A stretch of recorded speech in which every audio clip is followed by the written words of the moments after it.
welcome to the B2B Growth Blueprint podcast, where we talk with entrepreneurs, founders, and leaders at B2B services, tech, and SaaS companies to learn the systems and processes they've used to create success for their business. We'll also learn from marketing and sales experts to provide insights to help you grow your business. I'm your host, Mark Osborne, and the podcast is brought to you by Modern Revenue Strategies and their 10x ROI B2B growth guarantee. Schedule a free diagnostic call to learn the fastest path to double your B2B revenues in just 90 days. Hello, and welcome to another episode of the B2B Growth Blueprint podcast. I'm your host, Mark Osborne, and today I'm very excited to welcome my guest, Gregg Bauer. I'm going to read his bio to make sure I get it right because he's done a lot of really exciting things. Gregg is a co-founder and senior partner of Scale Up Labs. Scale Up Labs is an investment firm and venture builder headquartered in Boston, Massachusetts, but with offices in Colombia, Chile, and Italy. And actually, Gregg is joining us from Colombia today. So we'll talk a little bit about what he's doing down there. Scale Up Labs focuses on AI-first companies in the advanced manufacturing, health tech, energy, and connected devices sectors. They identify and develop promising international tech companies through their Scale Up LATAM and Scale Up Europe acceleration programs. So we'll talk a little bit about those as well. The selected companies are further developed by their US-based Scale Up Venture Studios to enhance enterprise value creation and exit potential, thereby providing superior returns for their investors, founders, and stakeholders. Gregg's a lifelong startup entrepreneur, having been a co-founder of 3 successful startups with 3 exits, 1 on IPO, prior to getting involved with the Scale Up Labs. Gregg serves on the board of visitors for the Russ College of Engineering and Technology at Ohio University, as well as the advisory board for the Department of Electrical Engineering and Computer Science. He holds a BS in electrical engineering from Ohio University and an MBA from the Wharton School at the University of Pennsylvania. His philanthropic work includes being named a longtime senior mentor of the Hult Prize in social entrepreneuring, which is very exciting. Hopefully we'll get a chance to talk about that. And a pilot for Angel Flights, which provides free private air transportation from remote areas to health centers in Boston. Gregg's work has been highlighted in CNBC, NPR, the Boston Globe, the International Herald Tribune, Fortune, and numerous international outlets and conferences, and today on the B2B Growth Blueprint podcast. So Gregg, I'm so excited to welcome you here today. Thank you, Mike. It's really a pleasure to be here. And of all the publications and so forth that you mentioned, the B2B Growth podcast is the epitome of that. I'm sure you can retire after this. You go out on a high. I'm counting on it. I'm counting on it. So Gregg, you've got obviously a super exciting background and lots of interesting stuff. Tell us a little more about Scale Up Labs. And it's such an interesting dynamic. You're in Colombia, but you're making investments as companies are moving into the US. And tell us all about that. Well, let me see if I can make it really succinct and try to simplify it down. Scale Up Labs is, as you said, is a venture firm, investor, and a venture builder, headquartered in Cambridge, Massachusetts, which is a suburb of Boston, where MIT, Harvard, and so forth are. The Scale Up Labs operates in 3 lines of business. The first line of business is our accelerators. As you mentioned, we have international accelerators operating here in Latin America, as well as in Europe, soon perhaps to be in Israel, where we take promising international technology companies and give them a path to scale their businesses internationally to the United States, which is very important for them and actually very important for the US economy and their local economies. That's our entrepreneurial community that we serve. That's one community. That's an innovation community.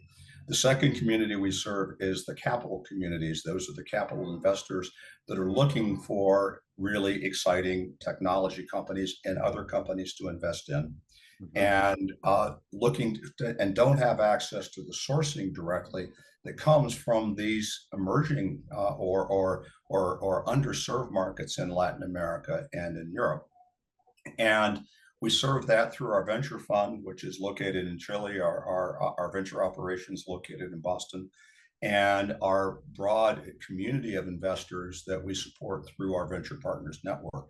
So that's our second community. And the third community we serve is this community of corporations, which are looking to access innovative technologies and have a difficult time developing them in the way they'd like to themselves because of the profile or the way that they approach risk, which is very different than the entrepreneurial and the capital communities do. Uh-huh. So they really like to have access to the entrepreneurial community, but very often don't have direct access. So that's our third community. We service that through our advisory line of businesses. And together, if you picture those as a Venn diagram, right there in the center is the opportunity space where innovative technologies, capital, and corporations all come together, providing an opportunity for these companies to blossom, grow, gain an enterprise value.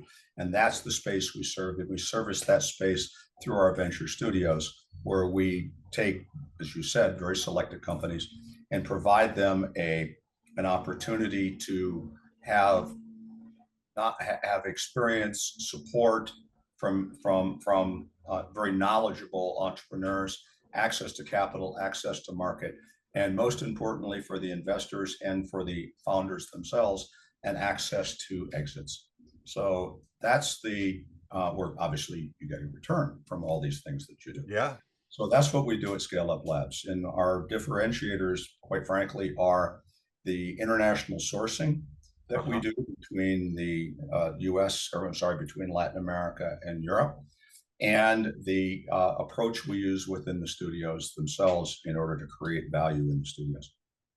That's really interesting. It's such a sort of dynamic landscape to bring all of those, as you said, that overlapping Venn diagram. You talked about sort of that unique approach of how the studio helps these companies grow. And you and I chatted about that a little bit before. Tell us a little bit about specifically that approach and how you create that value by helping these companies expand in the U.S. market. Sure.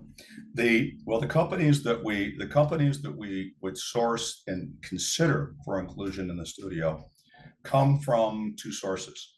The first source they come from is our acceleration programs, the ones that I mentioned, the Scale Up Laptop and the Scale Up Europe program, where we're finding companies in these underserved markets that are solving international problems, bringing really innovative solutions, have the potential to attract international capital, and have a desire to expand into the US market, which is a much larger market, and where capital is applied very differently than is traditionally applied in these other markets, and put them through the acceleration program, which prepares them for that internationalization expansion that they look to do. The second place we source companies from for the studio is our own originations, companies that we are founding ourselves, because at our core, we are investors second, entrepreneurs first. So we still, all of us are lifelong startup entrepreneurs and founders. So we continue to found companies ourselves that we think are complementary to those four areas that we serve. And what makes the studio piece different than what would be in a traditional studio, not unique, but different, somewhat different, is the fact that most studios will take an origination, support it with experienced entrepreneurs and capital, and take it from ground zero to hopefully to finish and exit. What we do is we use a method that we call catalytic combination, where we'll take a company that let's use an example, a company that we would find here in Latin America that is really strong, really performing well in their home market, looking to expand, but nobody ever has everything that they completely need. So we built it, but it's a really solid performing company with performing solutions. We'll take that company and we'll perhaps find a company, and I'll use the example of Europe, maybe a company in Italy, or maybe a company in the Netherlands or Spain. It doesn't matter where it comes from, who is doing something similar to company A from Latin America, but not exactly the same thing, and has things that are within what company A needs, doesn't have, and company A has things that company B, let's use Spain as an example, has but needs, And both of them are aspiring to expand into the larger US market, which is the largest market in the Sure. world at this point in time for most things. And so we bring them into the studio and we strive to put them together in a catalytic combination where we'll take company A and company B, put them together, form a new entity that emerges from those two, that is the sum total of the two, but more. We Right. don't want 1 + 1 to equal 2. As investors, we want 1 + 1 to equal 3 or 4 or whatever it can potentially equal. Apply some knowledge and experience to it, recap it under a new cap structure with money that comes from our own funds, as well as synthesizing capital that comes from the capital markets. This is why our capital community that we serve is so important. Synthesize it and provide it the support it needs, we hope, to increase and to develop value faster than company A or company could by themselves, and that they could without some of the experience and knowledge they have. So in the investing business, of course, you're always driving to create enterprise value and create an exit in a time that was within the life of the fund and the expectations of the investors, the otherwise known as the LPs, whose money they give us to manage on their behalf, which is what a venture firm does.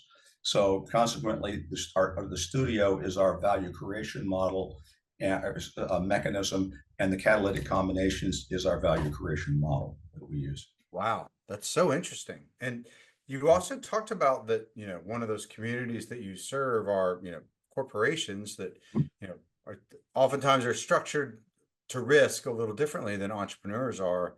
Are there ever opportunities where those corporations are looking for innovation and will use Scale Up Labs as a way of sourcing that innovation from other places? That's exactly what happens. Is Oh, the wow. advisory business advises those corporations on approaches to innovation-driven growth, and so as a result, we've either helped them to develop their strategies, or we know what's on their strategic roadmaps, and so many times what's on their strategic roadmaps may not actually exist yet. Mhm.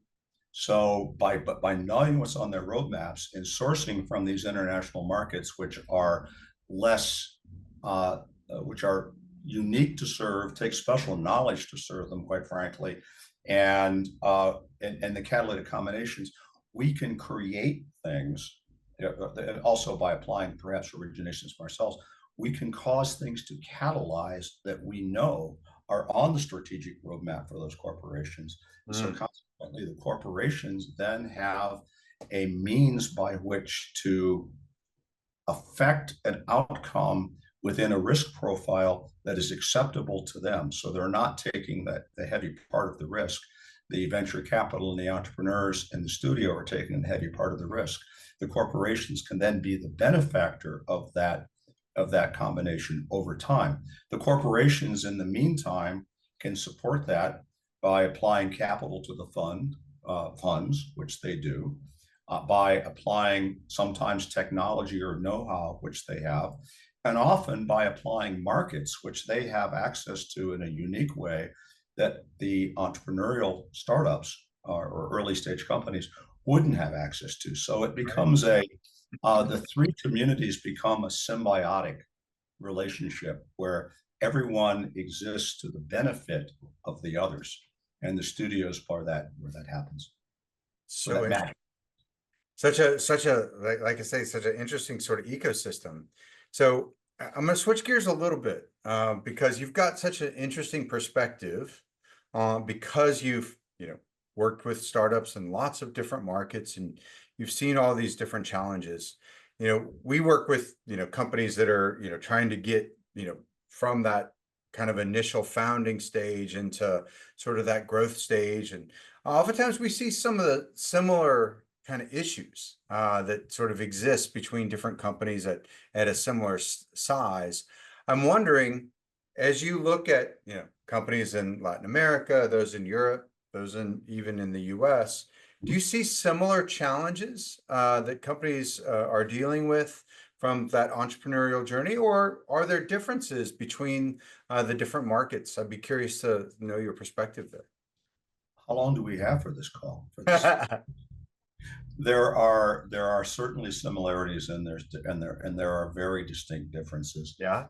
and that's why we spend as much time in the international markets as we do, so that we can in fact integrate and understand those differences. And in the international markets, the differences are twofold. Principally, one are cultural differences in terms of the way they approach business, and an approach to risk, and an approach to failure.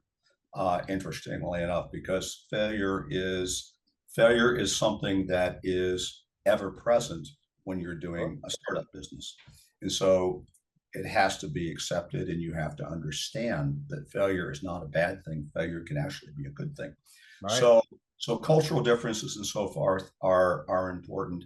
And the way capital is applied in the international markets tends to be somewhat different than the way capital is applied in the United States market, which has a much higher risk profile in general than the others do.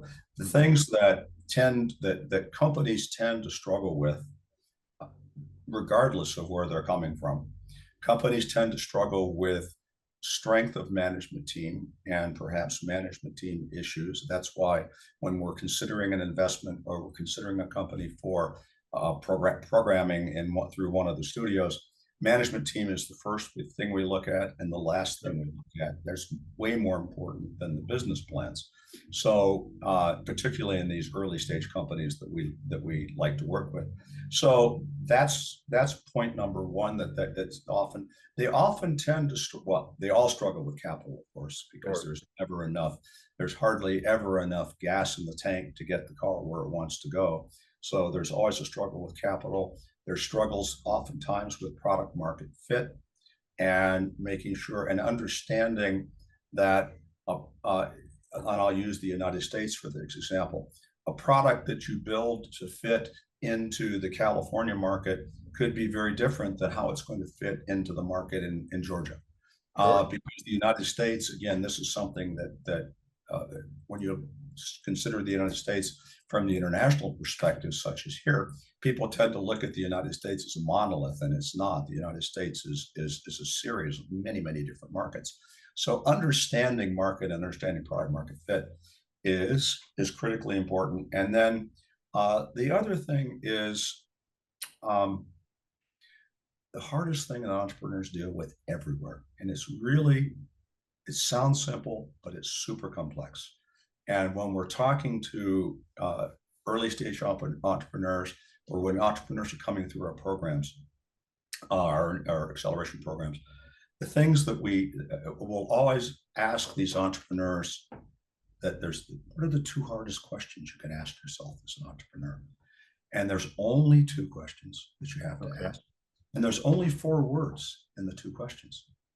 And the two questions are, so what? Who cares?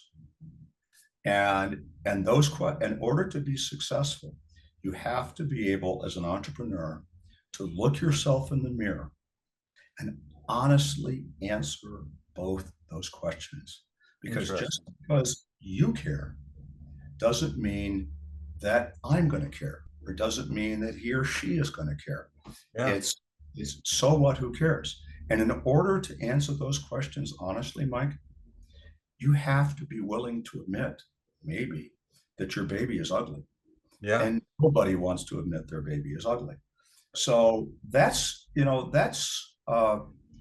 usually a big hump that we have to get the entrepreneurial teams over, because of course they care. They're doing it. They're devoting their lives to it. They're applying their savings to it. Their family lives are suffering as a result of it. So they better care. But it's really hard to admit that maybe somebody else doesn't. So yeah, you know what though, that's such a, it's very insightful, because the so what, like, really gets to like their value proposition, and really gets to the core of the value of their offering, and then the who cares, that also is very strategic in terms of, you talked about that product market fit of identifying who are the people that care the most, that are going to be willing to pay, and sort of really defining that market niche is by understanding, well, who really cares about that? Like both of those are very, meaningful and powerful questions to answer. That's why those are the two most important questions. It And it's to funny. be successful, you have to answer them.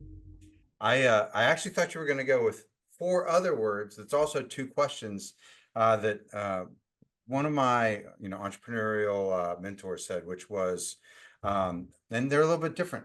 It was why you and why now, and it kind of got to the same idea of why you, what unique either capability or insight or ability to leverage a market condition do you have, or your team or your solution have, and then why now, like what's the sort of precipitating event? Why doesn't it, if it's such a great idea, why doesn't it already exist, and or what's changed in the landscape?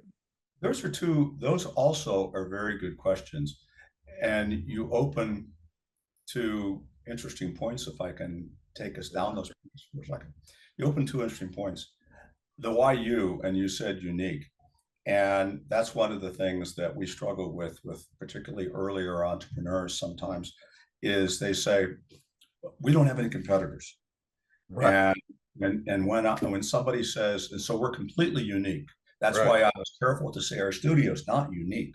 Our studio may be different, but it's not unique. We're not, because the fact of the matter is there's billions of people on this planet, and many of them are smart. And you can guarantee that, or most of them are smart, but you can guarantee that if you have an idea, there's at least 1,000 other people out there that have had the same idea, and Yeah. some of them may have even tried it, and or they may be trying it differently than you. So don't say that nobody's ever thought of this before, because they have, Right. and you can learn from them. So if you're willing to adjust your ego appropriately to learn from them. That's right. That's So right. so that's point number one. Why now? That's another interesting point, because as one of my business partners, one of the original founders of the precursor company that one of the precursor companies became Scale Up Labs. It's a company called Scale Up, or Spinnaker Venture Partners. Mark is also a serial entrepreneur. His name is Mark as well. Is also a serial entrepreneur. And Mark likes to say that he's got boxes in his garage of startups that he tried or we tried that didn't work. Yeah. And that is absolutely true. However, because not everything works. However, sometimes now isn't then, it's Right. now. So we've found, interestingly enough, that sometimes we'll go back 4 years later, 5 years later, 3 years later, take the box out of the garage and find out, well, it works now. It didn't Right. work then, because it's things, the situation has changed, That's the right. world has changed, technology has changed. So both those questions are also really important. Sorry to digress, but Oh, super you made a interesting. good point. Well, and that idea that, an idea that was, we've all heard of the idea ahead of its time. But to have sort of the forethought to think about putting it on, in a box in the garage until it is the right time, and then bringing it out is really interesting. So you talked about something earlier I want to kind of click back into. So we do a lot of, sort of helping our clients grow through systems, and sort of like building systems and systems that help them, kind of find their best selves or always bring their best selves. Mhm. And one of the sort of areas that we work on systems a lot is around this product market fit idea. And you talked about, working with companies, coming into the US and finding that product market fit. And maybe it's different for California versus Georgia. And I might, take that example and in a B2B context, maybe it's different for large enterprise versus small. And a lot of companies, like, they haven't thought about that. They're like, this is a business problem. We solve it for any business that has this problem. And then they struggle to find that fit until they say, well, actually, we're really designed for mid-sized enterprises as defined by this number of employees and this number of offices and this number of line of businesses or this number of revenue. Once they start to get really precise on that, then they start to customize their solution in a way that allows it to find a lot better product market fit. So I'm curious, what are some of the successful strategies or tools, processes that you've used and seen work really well as you're helping companies, move into a new, very large, widely defined market as the US, as they find that product market fit? What are tools that they can use to do a better job of, drilling in on that exact fit? Well, again, there's a whole series of tools that are used in order to do that. Yeah, And some of the tools that we have used ourselves and used in the program would be things like persona, yeah, is identifying the persona and of your buyer and or potential buyer, and defining that persona really, really well, or personas. There's usually more than one. that's right. So, and depending upon what you're trying to sell as a startup, whether it's a simple sale or a complex sale, if it's a simple sale, if it's a B2C or a B to small b, that persona may only be one persona because it fits. If you're Sure. using something that's an enterprise level type product, you'll have many personas that are involved in that, and all of Right. those Defined personas committee. have Yeah. to be addressed and satisfied. So that's tool number one. Another tool that we like to use is something called jobs to be done or jobs and outcomes. Yeah. It came out of Clay Christensen's That's right. research at, That's right. at Harvard, and you may be familiar with jobs and outcomes or jobs to be done. And that's an analytical approach to understanding, why does somebody buy your product? What are they what are they hire? Well, I think the best way of putting it is, what are they hiring your product to do? Yep. Because they're hiring your product for a job. So why are they going to hire it? So understanding jobs to be done is another framework that we really like to use in that sense.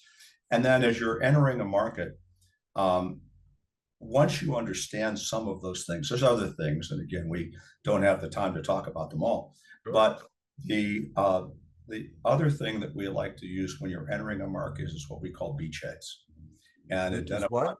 What was that? beachheads. Okay. A Um, beachhead. So like establishing a beachhead. Yeah. establishing a beachhead like they did when they took Normandy. That's They right. That's right. that was storming a beachhead. Yeah. Well, this name comes from that concept. But many things in business actually do come from war theory, by That's the way. right. That's But right. it's where is your beachhead? If you're looking to enter a large market, um, where does your product fit best? Where Yeah. are where are your potential customers likely to aggregate? Who are the people that you can engage with, or organizations that you can engage with in that beachhead, that are going to help you to establish that? So it can be a partnership. Yeah. It can be a distribution relationship. It can be a corporation that says, I need this Right. in order to complete my solution. So they become a beachhead. It could be a corporation in and of itself where you sold your solution. Let's assume you've got a large enterprise solution, and you sold your solution to a division of, we actually have a couple of these, and I'll use one I won't name names, but I'll use one sector. Sure. They sold their solution. It's an artificial intelligence solution to a division of AB InBev, and Okay. as a here in Latin America. And as you know, AB InBev is the largest alcoholic beverage Yeah. manufacturer in the world. And the AB InBev here in Latin America became very loyal and very much loved the solution that the company was providing. And so they used AB InBev Latin America as their beachhead to Huh. enter AB InBev in other parts of the world. So AB InBev has been their beachhead market, and it carried them to the US, and it carried them to Europe, and it carried them to Turkey, and it carried them to South Africa, and it's carried them all these different places in the world as AB InBev. So a customer can actually also be a beachhead. Yeah. So there are so many different ways to approach this, but those are the ones that, as we're sitting here within the time we have, come to mind that I would talk about. Sure. That reminds me of the concept from Jeffrey Moore's, Crossing the Chasm, where he talks about like a bowling pin strategy. And we use this a lot for, again, niching down really small, but thinking about, well, what are the sort of ancillary or tangential markets, niches that you can, once you conquer this one, you can then move into the next ones and then expand out so that you're constantly sort of increasing your influence. That's more of a kind of market definition, but I love the concept of beachheads as, like a partner or an organization or a way of defining that. And also, so great to hear you talk about the jobs to be done framework. We use the value proposition canvas you're probably familiar with from sort of agile models, where it talks about both the jobs to be done, but then also like the pains relieved and gains created, and helping companies really understand not only what are the most important jobs to be done, but what are those most salient, pain relievers and gain creators that are unique or at least different about a particular company as they craft that positioning. There's so many frameworks that you can use, and that one, I'm very familiar with that. We use the business model canvas sometimes, which comes from the lean startup or the lean That's right. business. Yeah. But there's many canvases that you can use. They all have their own, pluses and minuses and so forth. Sure. There's one thing that runs common across all of them, and in their application, and that is you're doing your homework. Yeah. Doing your homework, and you're systematizing. You're not saying, I'm just going to run into a market. I'm gonna figure it out. Yeah. I'm gonna throw it out in the air. I call it the ready, fire, aim. Yeah. Is ready, fire, aim guaranteed you're always going to shoot behind the duck. You got to shoot in front of the duck. And the only way to understand where the duck is going to be is to do your homework. So this is where we will often talk about failing fast is wrong. I said we need to talk about failure. Failing fast is wrong. Failing fast is catchy and it sells books. Sure. And failure is a key part of building a business. But failing fast is not what you want to do. You want to, what I refer to as fail simply, fail efficiently. What does that mean? Yeah. That means that you fail, that you do your homework, you make a hypothesis, and you try to execute that hypothesis, and you see what worked and you see what doesn't work, and you come back and you refine your hypothesis and you take it through again. It's almost like the spiral business model for software development, except for business. And you don't consider it failures. That's right. Because you are failing, you're failing, but you're learning from each one of those failures, and you're not failing catastrophically. If you fail fast, you're likely to fail catastrophically, and almost always because you didn't do your homework. So this old adage of start slow to finish fast is really a true adage that I think is an important thing to apply when you're doing it. And also recognizing that particularly here in Latin America and Europe, failure is considered bad. And if you fail, you want to go hide. You don't want anybody to know you failed. I mean, there are venture firms, and particularly in California, that won't fund a founding group unless the founder has failed at least once, because they know they won't make the same mistakes again. Right. So recognize that failure, as I said earlier in my opening remarks, failure isn't a bad thing. Failure is a fact, and accept it, and relish it. And I call it, you have a hypothesis for dog food. Well, first of all, walk around and see if any of the dogs are hungry. That's right. Dog food, walk around and see if the dogs are hungry. Yeah. And kind of look at what the dogs like to eat. And then you say, oh, that's interesting. Okay, I've learned something. Then you make a batch of the dog food and you see if the dogs eat it. And if the dogs eat it, you got something right. If they don't eat it, then you say, well, I must not have gotten that formula quite right. So they make a new batch of dog food. But at least the dogs are hungry. That's right. And you at least know the dogs eat. And you'll eventually hit on the right formula for the dog food, and that forms the basis of your business. So that's my dog food analogy for doing your homework. That's great. So much great wisdom you've dropped on us here today, Gregg. And we could talk all day, but I got to be respectful of your time. For folks that have been, sort of listening to this and are super interested in Scale Up Labs and want to know how to get in touch with you, what would be the best way for them to get in touch? Well, the best way is you can get in touch via our website, which is scaleuplabs.vc. You can reach me through LinkedIn. My LinkedIn profile is Gregg. I don't know what my profile is. Whatever it is, I can share my LinkedIn profile, and you can put it in the podcast Sure. before. We'll put it in the show notes. Yeah. And or my email, which is gbauer@scaleuplabs.vc. Fantastic. Well, Gregg, thank you so much for your time with us today. I learned a lot and really enjoyed our conversation. I'm sure our audience did too. Mike, thank you. I really enjoyed our conversation too. It's been a lot of fun, and certainly wish your audience all the success as they're forming their businesses and taking them forward. Entrepreneuring, startup entrepreneur particularly, is a very exciting journey, not for the faint of heart, but it's a very exciting journey, and I wish you all the very, very best of luck and good fortune. Thanks again, Gregg. Hasta luego. Hasta luego. Hasta pronto. Ciao, ciao. Thank you for joining this episode of the B2B Growth Blueprint podcast. We hope you've gained insights to grow your business. If you enjoyed this discussion, please rate, comment, like on your favorite platform, and share to others who will find it useful. Do you know a CEO, founder, or leader at an early stage B2B services, tech, or SaaS company who would like to be a guest and share their story? Send us a note. Let's schedule a conversation.